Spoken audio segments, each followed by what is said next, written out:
Thank you, Mr. President. Two questions for you. The military has secured the airport, as you mentioned, but will you sign off on sending U.S. troops into Kabul to evacuate Americans who haven't been able to get to the airport safely? We have no indication that they haven't been able to get in Kabul through the airport. We've made an agreement with the Taliban thus far. They've allowed them to go through. It's in their interest for them to go through. So we know of no circumstance where American citizens are carrying an American passport are trying to get through to the airport. But we will do whatever needs to be done to see to it they get to the airport. And one more, Mr. President. Last month, my colleague Martha Raddatz interviewed Abdul, an interpreter who was on the front lines with U.S. forces in Afghanistan. Overnight, we received a photo of Taliban militants coming to the door of his home, literally hunting him down. Thankfully, he was able to escape, but he is obviously still in mortal danger. What would be your message to Abdul, his wife, and his 3 young daughters? We want you to be able to get to the airport. Contact us. We'll see whatever we can do to get you there. We've got to get you out. We are committed to deal with you, your wife, and your child, to get all 3 of you out of Afghanistan. That's the commitment. Thank you, sir. Meredith Lee of PBS NewsHour. You mentioned just now using every resource available for evacuations. Why haven't you ordered the military to expand the security perimeter around the Kabul airport? Do you have any plans to do so, given that will likely require more U.S. troops? And are you considering rescue operations to recover Americans and Afghan allies stuck behind Taliban checkpoints?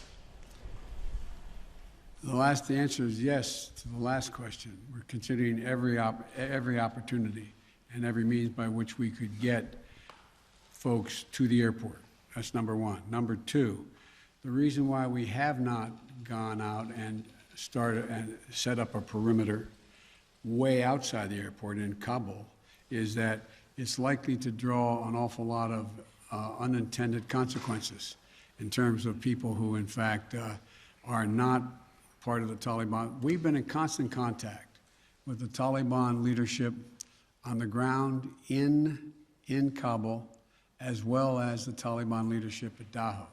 And we've been coordinating what we were doing. That's why we were able, for example, how we got all of our embassy personnel out, how we got everyone out of the embassy safely. That was the distance.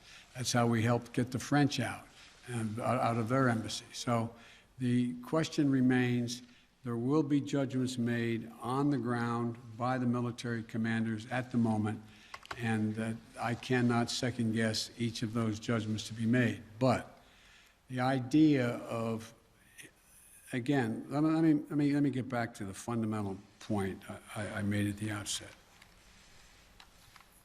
When the decision was made by me that, and it was made some time ago, and I ran 4 presidents saying I wanted to get us out of Afghanistan. One of the things that is a reality is people now say to me and to others, and many of you say it on air, that why did we have to move because no Americans are being attacked? Why did we withdraw those, why did we agree to withdraw 2,500 troops? No Americans are being attacked.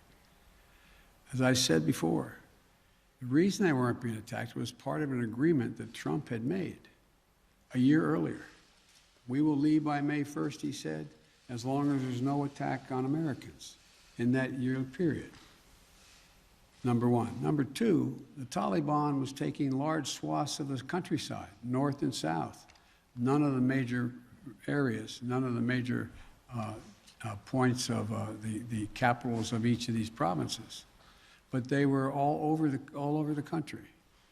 And the idea that if I had said on May the 2nd or 3rd, we are not leaving, we are staying, does anybody truly believe that I would not have had to put in significantly more American forces, send your sons, your daughters, like my son was sent to Iraq, to maybe die?